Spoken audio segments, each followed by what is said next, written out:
Ayekoo dwumade ewo UTV so na yewo Akuapem amonokrom Akuapem North constituency na Ofie market ye hwe kwan a akuafo adwadifo ye do beba faako na atumi aye mrahye badwani a ogina ho ma amanfo a ewo ye Akuapem North district honorable Ayekoo na wakeka akuafo na adwadifo abom UTV ye hwe se de ebedi no se na sie kɔ no se de bebo akuafo se de bebo adwadifo se de bebo omo mba bedidwa ewa ha na kuadwuma atumi akoye yene akuafo no kasa yene adwadifo no be kasa yene omo matu kwan eba ha eba bedidwa be kasa na se yeye ni se ya kwan be na bebo akuafo kwan be na bebo adwadifo kwan be na bebo amene wa ye to akodi enti ye na ne homra ebra de aseda ema vital 05 o se obeye kuadwuma na ye di a vital 05 sanso na Sinotrack se obeye kuadwuma na wanya mfidi papa dia Sinotrack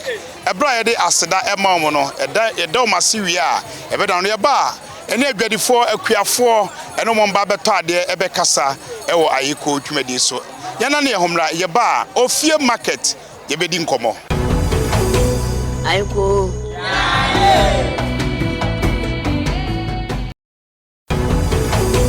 Ayekoo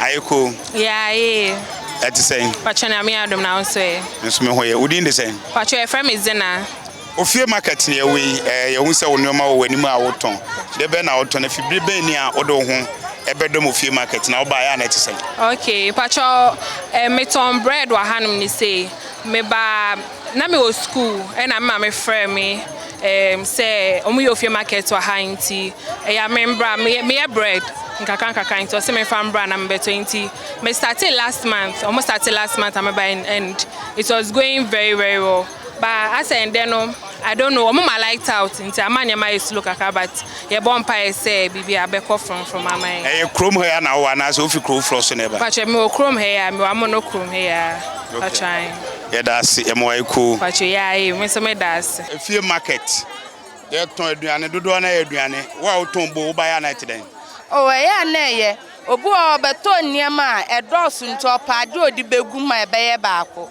ntini nyina nso ekọ wo sha se ba na be se ni oh am start Ofie market na me start se me ba bosum bia me ba aha ye Akuapem North constituency wo fi kro ni bi so ha ana se wo fa ka fu ba bi na ye bedidwa pacho mi fi ha ya me wo mampon wo fi mampon na bedidwa pacho an Ayekoo Ayekoo Ofie market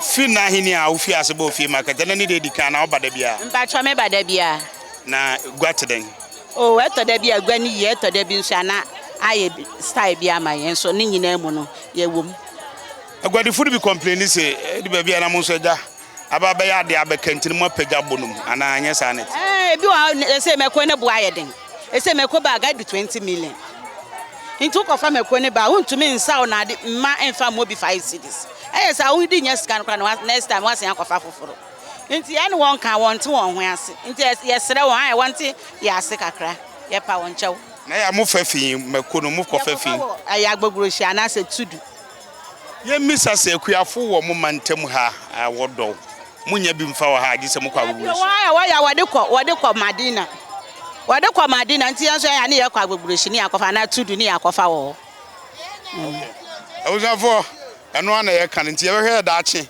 akuafo e wo mpatem ha no ba beton wa ha na ye nkobɔ ne ka bebre na de ba beton no discourage no ye da ase Ayekoo bacho yanso ya da masepa Ayekoo Ayekoo mejo so bacho udin de sen me bacho e frame nana ya Akuapem North constituency ye omi if na Ofie ba ne oh me dem be okofodua nti Ofie market fi ase da bia Ofie kofodua na oba na ne pe no waba da bia me ba em se we kan me 4 time ni amaba na oba ya na edwa te sen oh edwa ne ye because enye de ana me boa eye da wa ma na ya Ofie market da market amasro Ofie me ya papa etimi ya me ya pa Ofie die nyame nti ye ba adeto ne ye memo Ayekoo eno memo Ayekoo Ofie market ne we Akuapem North constituency aha na wo ana Ofie kro foforo bi so na wo bai pacho me fi akropon Me fi Akuapem na me buy. Na da bia time bia ombeye bia me ba. Den na wo Ofie market wo esronku nti a da wo bedi gwa bia wo ba. Oh, wo mo niema no fresh. Ne bono so da form boko. Niema no so fresh. Iti time bia no na ema me ba. Okay. Nti da se na be ka che no abosam ya oku ade de e ba enyin. Nti den na be ka che ne be ma enyin. Me ka che ni say ya da na se pa onkwaso a no nya mayen. Yesu ye beba. Ne ya bedidwa. Okay. Ya da se ye mo Ayekoo. Ya ye. Okay. Me mo Ayekoo. Ya ye. Ofie market ne we Ofie Akuapem ha ba bi. Ana se Ofie market ntine watu ka ba. Oh, me fi ebru ni ebru, but Mrs said in kwaso wa na waka ba bi nti ebedi ni 40 days. Nti me hu se Ofie market wa there was say me to for ha. Na me digwa kakra ku fie. Na yade a watenka deda wa na se. Watenka deda. Nti na me beto mu ne de me se ne de was say me fa ha na me. Nti u buy no gwa be na obedi na hwe gwa ne teden. Oh, gwa ne yo okay papa. Eye bebre. Uko Ghana yengwa ahuru mu abehwe form se na fini ade uba Ofie market yi wo hwa ha surroundings na wo ni de papa minya kura mesa okata da ha asembe na beka kire omrahye bedwani a Samia Oku Akuapem North constituency a waso sada asembe na beka kire niema bere beka kire no onye nkan ho ne wa ba be odo a wenya ma Akuapem am no o man koso saa na nyame nso mbo no ho ban ma yen mo Ayekoo aye mo Ayekoo ya Ofie market ne we ehun se wo ton nam hifa na odi fi bai wo monokrom ha na ofi krofoforo so ne bai me fi ma mfe na me kwa fai won kran na me de ba ha beton na Ofie market e sha ase gidi sa ache wo ba da bia na afi na wo ba me ba da bia ye ne wodi enfi ase na yenhwe ya na de ba bia won obeto ade no bom sobo se monema ne bo akosoro enti ne bia won so wotwetwe won kakra na sa ase den na be kan fa won ya ma wonti ase se enya yen na ya to so wo be kwa akofa na ebo na akosoro nti wo ba na akosoro so ya wo ba uruntum nti so nti eja eye kasa kira ne chew pa na ya de na emu kakra enipa bi ne di Ofie market anim asembe na be ka kire won asema Honorable Samia Oku asembe na be ka kire asema be ka kire na bo an se nyame nhyiran na ontra no shim na oma na adwuma tumpon na oma ne nimdia ne moho because obedi MP say ya hu say Ofie market Ofie insesai bebre aba Ofie wa mayanya Ofie market say wa mayan ani so age ewo Ofie wa mayan say yanya MP a odwene ye ho enti yada na senyame nhira no nto no kwanem biribi ode ne sabesom biara yen nhira adwene biara obefa ewo Ghana mem ha efa Akuapem ho nyame onhyiran na nkoso prom amen Ayekoo aye awusuafo manya menua bia we de big fish ba kopa wa ha na Ofie market nyia na enyi menua bia mo Ayekoo ya ye menua mpacho odin de den midin de na afo obi afre me nana Ofie market ne we wo de Ghana de sebe onyo wo ho ukrom nso ne yegine Ofie market siesi di hu dance kakra sembe na abeka Ofie market de make se me di hu dance a wo begina me hwea ho Ofie market ababa ye adwuma kese wa ha hu se ababa boa Akuapem constituency en na Ghana nyina esa ne se me ba ha severally na wo ba there be no say improvements eba ekosoro wo hwemrante ne maba ebie adwuma ma won maba woton ne mo bi wo kra osua nsu kakra osua meko kakra osua gene kakra aba beboa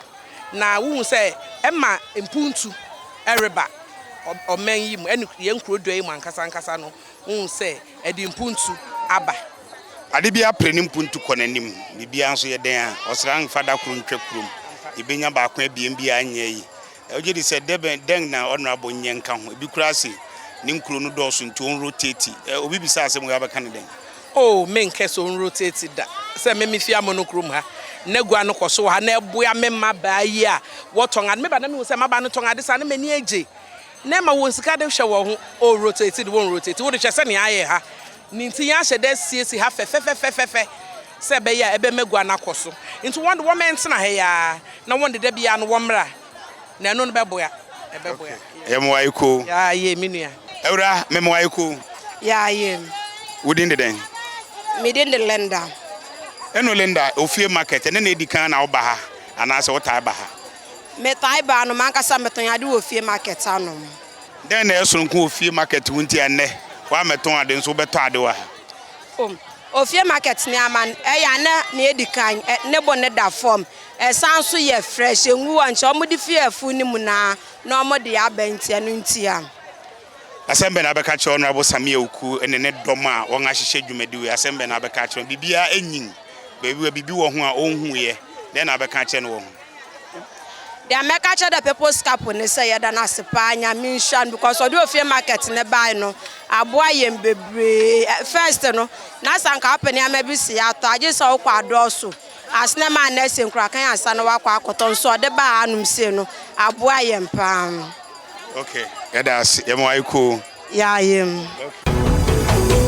Ayekoo. I was for Yaba be pie by Ira adweso ewo Ofie market. Akuapem amonokrom by Ira. Memo Ayekoo. Yeah, daddy. Bajo within the same. Me di Deborah Pia. Eno Deborah gwateden. Oh, Nyankopon adom. Kon kakra. Last month ni dey move change this month. Then I will give this month. Uncle ya enunti and then mobile bubu. This month no. As nipa atofo na shada ma. Ti say last month no. This month atofo na makra. Last month do mo buy pa. Na one obeto ne ma no so say. Bi ba bia mo pagya bo no mu ka dodo. Nyama na ya fa no. Ebi wo ha edwa na ye kore na gina edwa no so. Ebi wo na otwe dwa bi ato de bi kwa. Na edwa ne ye. Te ye so ye ba ye jeje mu ye ko na nyama ne bo ye den a. Ye so ye ba na ye so ye tom kakra. Honorable Samia Oku MP owo Akuapem North na de dwumadi aba. Den na obeka kire no sa nhihye ode abai. Nyama ya kechen se we wa Nyankopon nhira ne pa. No nto ni nkwan mu. No ma na honde ni kwatenten. De wa ya ma ye ne ye ni so de wa ya ma ye ni pa. Nti ye nyina ye bompa ye se afi e bedu obiom no. Nyankopon nya na dom no nse ndi.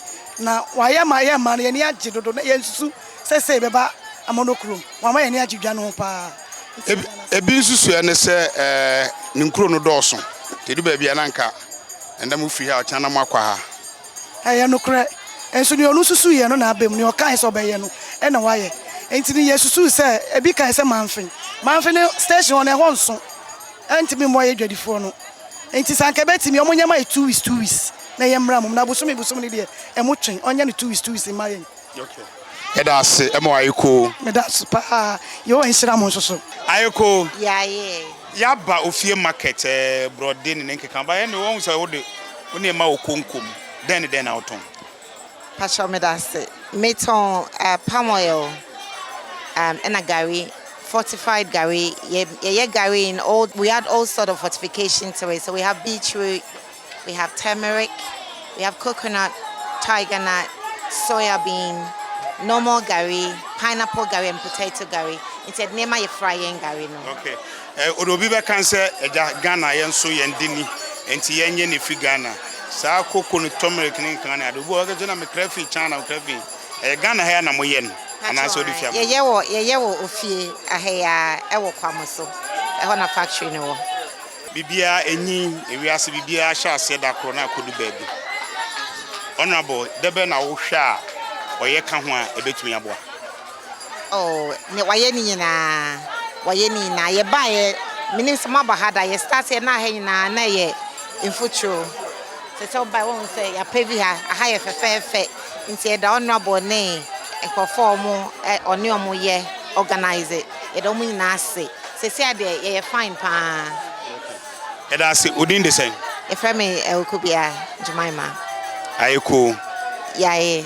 I was for unya ne baabi a just Ofie market e na obenya. Mickey Darling, despite media. Yaba be hie no Ofie market a odigwa na e de ka DJ de emisa na nazi. Mickey Ayekoo. Ayekoo. Yeah. Mickey, e wo se wa bagwam Ofie market. And times is a merman name gwa so say Ofie market then e unique wo ho a bribia oba ebehwe. Mami chia UTV ahwefo ni Ayekoo ahwefo nyina na ye da mu nyina ase semra mo rehwe yen so no musumuntu ho na mo na mo mra Ofie market. Ofie market na unique Ofie market ho aye everything Ofie market is fresh. Bibia Ofie market bia ye amono chiao nebo da form. Saabo na ode beto Ofie market no unya saabo no ewo be bia wo Ghana cream even abrochi kra unya. Nti and no is so very unique about Ofie market. And Sanya market ni mutse dome ba wonga Ofie chichiri in Kran Koforidia kumas obia Ofie market. Esane say jumedi sonko a abe piem wo Ghana se say a manfo fa ho anase Ghana man obia ba bedini gwa tumi di koshe freedom for bosumi Ofie market na ba so every last Saturday in the month. Nti na wa bedi gwai botumi di akohwema May bosum no last end of Saturday no san bedi foforo. Nti ye kasa Ofie market unique a unya ade acheso wa ha untona ma ade acheso tomatoes moko brode banchi biara we beto Ofie market bia no fresh nebo da form flat. Akuafo no a ye ba ye di nkomo ni ade na akuafo no se won akam kakra san se agwadifo no se wokofa fi agbogloshini ade na eba nanso wodi fi ha na ekọ aseme na beka tro na bo efa yen akuafo na won so na ekoi agwadifo anya won beta de anya akuafo ni se won anya de but akwakoye se nko pen fresh wa ha se nke bia wo tufi won afum wo constituency we mu ha na nko de aba ha na wo ba beton esan say yentumi nya no da bia na krono bi so ha wo market days no yempese ye be ye ne ma na akọ conflict other market because what's the baby ye na baby say na mum honorable penny yedi nti opese obia recognize the time eso onyane de yempese ye de Ofie market no be crash other market days na ewo Akuapem mu anase ewo eye wo nkrenkro anase no because adosofo one day nkrakanfo one day edukrofo one day ukọ asenemafo one day nti no yakese be ye ni da bia pe na afa ye ba beje wo ngwa no mo mafi onsem de abaha on say yen amonokrom no ene Akuapem akoyen kwantanan so if you are concranware if you are Koforidia ne nware memini da ye danso a eye adwumayefo da odwi o ye adwuma bia o ya banga adwuma bia no your Saturday and Sunday eye off days in this market days ne be a Monday e be a Tuesday e be a Wednesday e be a Thursday e be a Friday na some Monday Tuesday Wednesday Friday na adwumafo be kwa adwuma eni mene we be adwuma unya time mahanopa time say we sports da unya time mahanopa enti memini da ne de akoye free range inti na ya select memini da no kwesi da so ya sorry ko inti na honorable afa memini da na ewo mu no yem pese ye be ye no da bia ebekoso that is the only thing e ka anya no nkwa dia sanya ye provide bibia ne de na nka bit mind da bia na so yem pese ye kokotietia nkofo so this Ayekoo yeah Ayekoo Ofie market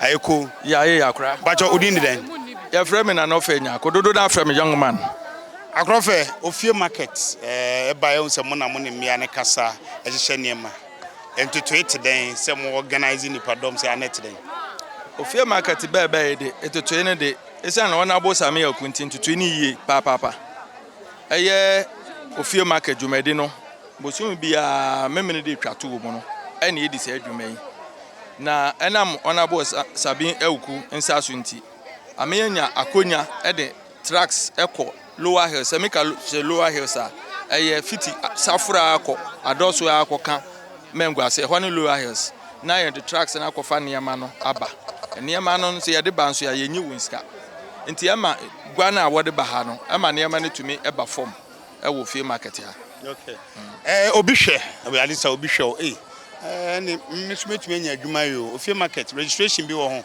ebia hifa na mekọ asem metumi abeton ne ma wa aha no oba ye be kire wudin na wa beka egwa ne ho na emom yenye sika aye free ye wo emrante ene meba wo ho a oba ye be registration ne ye de amam sika tua bi anim na ma dia meton so eya na eno so kan ho bi na menya kwan aton ade wa na bibi obi aton bia no ye makwan ade bia wodi hu gwa wo gwa so ya eyiye no wo ho akonya se wodi bebo Ofie market na won so wabtumi abedi hu gwa e wa ha se de kode ne woton wo guaso a emma police ana aban nsa nka nkoa de a wo akonya kase se wo de beba Ofie market ha na won so wa bedi hu gua ana mpanifo se brebo bonma bata ho bi wo ha neme bi won chance mu ne ade mo am organizers na kwan be na mo fa so hwe se bia hun krata asem ne ade na obi akasem abeto Ofie market ne pa eno na net den ye wani nsa no ye wo security fo enso wo yen yade mu ha wo bosa aban no enti bibia wo kan chima ye mfa yen ani hu no aya ye hwe ho enkyere no anes ye dan ase no ehwe se sparring date bia enka na wo de ba be say Ofie market dwumadina nti ye ne dia ye hwe pa okay maso me twato agwadi dia na den dan to be exe bia ehia won anwo di gwani bi oso de bia na ebia pagabo no koso kokakra sa ne man so am kwan be na mo fa so hwe na obi amfa mese na mo ye yo aya dodo na agwadifo no anopa no wo ba ebi ema won bo no so ekosoro kakra ni sa ne ona abosame yakun hihye penti ona won nyina kasa aninti ane yema on free transport no enti ha de wo ba ne yema no ne bo no e wo fam se ne yete na yo edase ne mo Ayekoo se bibi foforo ha be ka kire obi ohwe wo UTV so se Akuapem of Amonokrom de abebo ase ni se wo asem foforo bi kan yo Ayekoo fo ya bedamase ne ya da yen MP ona abosame ewuku lawyer ase papa ani dwumadi a ode abren Akuapem ha ama egwadi ayefo ama akuafo enso enobae no wo tumi twa ediba egwai so ya aninti wo nyina resi woda MP ase papa onkoso na oni dwuma no no ntire mu na eme Akuapem nso emranyam ewo Akuapem ha enti Ayekoo fo nso ye bedamase se munya akonya kese na mo ba eye Ofie market ene ye betwetwe nkomo na se emu yeduru ene ye de bema mo okay so ye damase Ayekoo ya ye okay abusafo ye wo Ofie market wa Amonokrom na adenke beton aduane o na eno Ayekoo ya nka hadenka ye beton aduane ene ne de dika ba Ofie market bacheyo ene ne de dika me ba na o tie ne den na ne wa ba hai Ofie market de me yo hime awo Akuapem e wa dos na mete da bia na me hwe aduan no so wo do wansa na aduan na ba nti me hwe me so ene de memra na me me introduce ni am enchira Akuafo do wonim de da de bata ha de me se obi antom bi da wa ha na me se me ba na ma be yimi hu adi a kire wo nti wo ba agwadifo won be to ade Akuafo ni ade aba no won won komo twetwe den be se me no won komo wo ba no gwadi teden wo ba ne de ha de me won sha da hu papa ye ene me da di kamat won a wote announcement ndi won aba beto makomako bi enti agwadi ndi ebia me komanim na abekọ nanim apart from wo de abeton ne wo ba ohimia de ja mpanyinfo no na kuro sanse wo constituency ni wo ba wo de wani to former gwai eteden no kware onyame anim me shada mesi ya na matwam na me hwe but na de me de mani ewu ma faganu mu nyina agwadi ni ye fefefe obi a comporte no ho sane ese enye gwa obekọ no me bi ni oyiku hiku da bi wonyina bom aye baako aye gwa no fefefe yengani aje pa we bia Mbacho udin de den me na nefu ajake bia abontendom himia wa dos wo so asem kan e Ofie market so ha de ebedi gwa asem be na woka asem a me woka ne se Ofie market no aye adwuma na emom se ye pre na ye benya kwan na me mfa ne se meton ade wa ha obi bonim se meton je ne meton che na meton we wa ha nti oreba no onim se ha na me wo na ekoba ne se ebe se wo be na ochena wo be na obi wo ho a wo ntumi ntu na customer ne ba obekọ because onim se de bia ha na wo na ye ntokwa gidigidi ti esre se ye ba na ye be pre kwan na sa ha na wo a wonim se ha na wo obi won chen because wo kwa wo mba onim se orebe obeto je ne wo obi ho oba na we hu no obe de ne wato nti esre won hwa na won yawo bibi maye yesre wo na wo den na oton a meto bon kwa meto nchenam meto njene na obi abetu nti na o ma sa problem Oh yeah, because and ya na course wa na ya ahometo. Ya starting nyina he ya na ye wo. By last month no ya buy na nkrofo foforo na e wa ha. But ya ndra na ya ba ntem no e the problem bebre buy. So because customer ne ba onim say ha na wo. But oba hwehwe wa ohu. Nti wo ko different place oba da hu. And moreover no so market na ka ye nko anka at least 1 year 2 weeks in my. Ayekoo. Yeah. But you odini den. Medi Mavis. Mavis amonochrome ne away. Ofie amonochrome na ofie foforo na ebegwai. Mi fi Akuapem tutu. Gwai ne nkwa no ba na da bia oba. Wa sha ase na me sha ase. Na yedi bro nya wie egu akoden. Oh, ase ye breaki kakra yedi. Ye ba be di bro nyan. Ye ba asa na wodi bro nyan na ye mba biem na ye ba last month. Jama market na ye slow kakra. By the GD say assassin the way you sit in the be sa ma ye pepepe. Assassin net dey na obegwa uton ne ma be yan. Na me ton ade mitimi di je ne 3 bags. Eba mitimi ton e bia ka be 50 cedis. Na me de akofie. Ususu se eye gwa muja to mu na na se mo na mama mo bo na akosoro kakra ntia. Enya bono the way I met on ade sa na me ton na bebre ni nim because ye ja tum na then second day 18 by all means if you are na wo bo ye boda wuro nkrofo be hu no ma san hu se ya sa ahase because e bi ni mo ka se ye jai what's what my enya wa ha biem eso na enim what's na wo sie ha enti me gidi se ye be sa ye te se na first na etena na odu wani fema mo amoton je ne so na mo adoso ana ne de ntisa. Oh na first ne ye doso ba ye ton me miti we first me de sa 3 bags ne ba e bitimi to bi wo me ho wo tu a esan bitimi free fie because fiti ha ko tutu e 5 na wo di foforo asan abrem e obi a nya ne so ne de o di akofie Enti unsusu ni se wo sra mpanyimfo se ona abosame akuri na nipa no enya de o se wo twa bi kura nso se nkuro no doso nti won kwa akuru foforo so. Oh there be aha na abeboa ye because aha ye Akuapem na ofo na aha ye mfimfini because yaga say yakọ bibiti se ekropon ya ben asrema na ade egwa wo enti ti se aha no mu se ya na tutu by tutu mi ngi se ebenya baabi nti amonochrome ha na abeboa ye. That's Ayekoo. Yeah. Yo, abusafo ye wo Ofie market e wo amonochrome na ema ene adwadifo aba wo doso pa enya aduane nko na piem wa ha nti ene ma me nkase no so ye hwe de otone mum ye made in Ghana nti ye bo Ghana ho dawro eno Ayekoo. Yeah.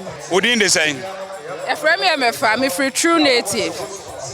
Na ye hu se Ofie market wo amonochrome aduane na ye dodo ha ba ye hu se wo ton nku nku afi abrocha na no so mo ye no Ghana ya Epacho ye nku no ye wo Ghana he ya enye Ghana he ya nku a ye wo amonochrome he ya Akuapem North nti since Ofie started ye no last year every time omobe bia ye ba na ye ba so a omudi drama ye pa nku no esese ye import ye ba ya na ye debe na mo de ye free Ghana Epacho Ghana cocoa, Ghana shea butter, Ghana baobab oil, Ghana lemongrass oil. Bibia more than 70% of bibia ye sibia if Ghana here. Your product no, will almost bibia. Oko Accra, Oko Relish, your product for her. Oko Health Shop, Dodona, your product for her. Oko Internet True Native Shop, Obenya your product for her. Ofie ye be ma your product. Ghana ha ye ton wo bebia. In fact, ukwa most events wa obe hu say ya set wo ho ye ton product e papa ye free Ghana he ya Akuapem North aheni na ye no acho mo kase te say sanse we de Ghana Ayekoo kura na nse na abrofo chiro mo ene ye share batane ade mo nsemu te sen a ebe ma mebunu nya bibo cross o meton me san ye training edema emebunu no Epacho ai yɛtɔn product pii yɛyɛ product pii yɛsan so yɛ hotel soaps nti sɛ wohwɛ yɛ hotel dodoɔ naa ɛwɔ soro ha yɛna yɛyɛ soaps ma hotel dodoɔ naa ɛwɔ mountains ase even some hotels in Accra yɛna yɛyɛ product ma ɔmo ɛna yɛ training so na nsɛ yɛ amobɛhu sɛ yɛbɛyɛ training bɛhu true native wɔ hɔ yɛ training mmaboɔ yɛ employee nkrɔfo pii nso saa nti kakra yɛso yɛde bɛboa no yɛ deɛ wasama etwa toɔ ɛfa Ofie market na yɛ no wie Ofie market ni deɛ like me kan yɛ first no from the first time ɔmo start yɛ no yɛ enjoy by ɛna de bia yɛ bɛba no by yɛakyɛ wɔ ha by 1 2 yɛ bibia asa yɛkɔ nti nkrɔfo mbra no mo mbɛdu dwa ɛnyɛ dwa ne nko a ne wɔ ha yɛtɔn ku yɛtɔn samina yɛtɔn ade a yɛde bɛyɛ ti yɛtɔn hotel soaps nia ɛbɛyɛ ohuna fɛfɛɛfa ɛyɛ ade a yɛyɛ fi Ghana wahwɛ product way oba Ofie a obehu yɛ na ne yɛ akasa yɛtumi so ma advice because me yɛ health personnel nti skin conditioner wɔ bibi a atwe wadwen so bia oba yɛbɛkyerɛkyerɛ mu si a wobɛyusi ne bia na yɛakyerɛkyerɛ mu ɛda ase okay yɛnso ɛda ase ma Ayekoo Ayekoo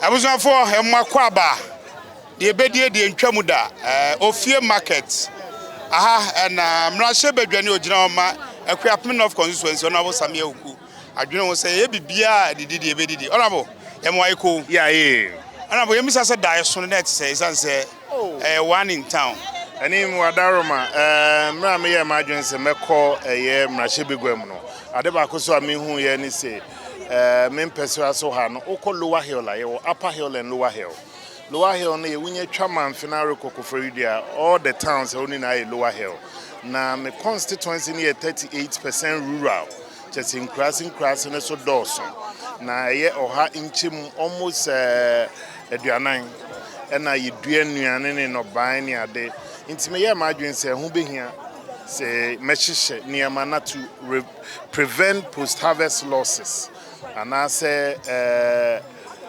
send nipa no obeduane no ban na obewie no nya egwa o de bebe ma ba beton ne ade no na afi nuaba ne ade na say wo eye infum ne ade no ntino me ye ma adwen say me create a market center the last Saturday of every month no ye de bibia ye friend say Ofie market ye beba.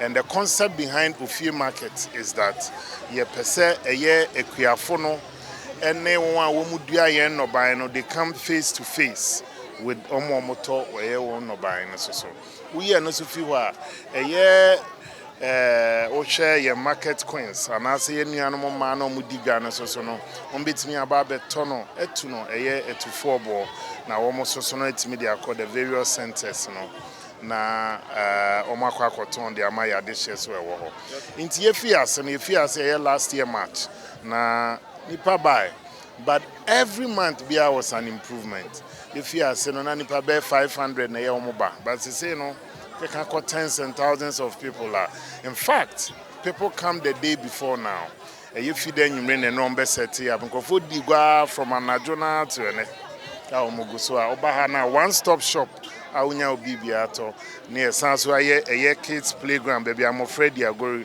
whilst omo nanom eridigwa no no omo so no omo je omani na afi wanya anyom so ade betwitwa aje wo if you are near Kotu why amanfo abaye bi fi kofo dua medina ne ade bedidwa very good dey say why would they buy and there's a problem beba ho a na be solve and uko enim ne hifa bim na opese push Ofie market kodu we introduce some our colleague MPs and kwan be na ofa so a e betina ho ache me gidi say ya dey asese na agidin na nanse enya me wan say aban de bibi buy out of friend of farmers market Biriba say also see a between no ban about 1 cent and nkofo abeto aha no me recommend am me nuan mom ye mraship bidwam, especially on more places where you work farming communities so because it makes it easier. You also help ube promote local economy.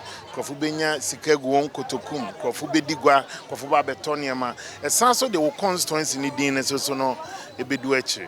Nti me je say it's a good one. Once so no omu jitum na so mutum wan amo a e be boa. The ebisa ne se wona wo de wade aba edu ba bia na e ba e consent ne wo ho ebisi bo akosoro ebisi edu ba bia omu kofa fi awuguru shanza no mo de aba wo aye wo die e ko anim consent ne de no kwan be na wo fa so ne wo constituency executive mo address issue we na aba be ka no chine bi eja akoya amayoni obi amfa bibi ama meka ho amese no. In fact ne wo mu ne se etoda bi omu ba na nema ne wo form pa na etoda bi zombe ba na akosoro kakra, but they address the issues of pricing na a good sales will draw my attention say some of the concerns now obi no atop brody draw de kono relatively is still cheaper than so better one crime. That notwithstanding on yes here yet ebe boa ema ebe for more ne say exhibitors be bree no beba nti say no ba ne doors one anuane doors one won't me fa wo de nko anje abode.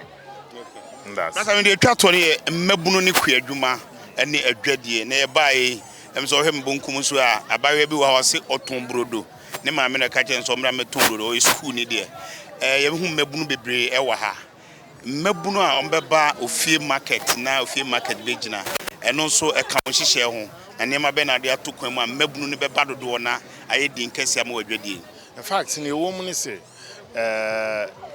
mmabunu no ese de ho hye anim esanse nye from rewane nkokra se say no ko yen lower hill la mene nananom atena konwa ayen hihye pia ya pe partners a wo ye commercial farming wo down ho and yenya partners bi mo ye omudua banchen on a large scale, omudua ginger kekadru on a large scale, omudua turmeric on a large scale, omudua coconut on a large scale. Yes, me the skills development training program by Mefia 4th of May. You from Beko into aquaculture here nam on that large scale. I face also no baking and a catering and I face soup making. Inti she Dawson, but no crisis so a woman no so say. You been here say mebo no de one who be shim. Na it means so a we pay. Bravo. That's it. Ayekoo papa. Yeah. Abusan for the ordinary there na akasa no mrahye badwani a ohwe amanfo a ewo Akuapem North ono ne na akotwe nkomo ewo Ofie market nyina ne se abrokire kwa amoye eyi da bisi wo ne yedidwa eno na oba Akuapem amonokrom a ekoso ha MP for Akuapem North ene no na akasa ne nyina Ayekoo adwuma ene kwan a yeduane ho sam ebetimi akwa emidin de ani mado ha na Ayekoo adwuma de so bidi musi nyame ya adoma ye wonda se ne ewo Akuapem adwuma so.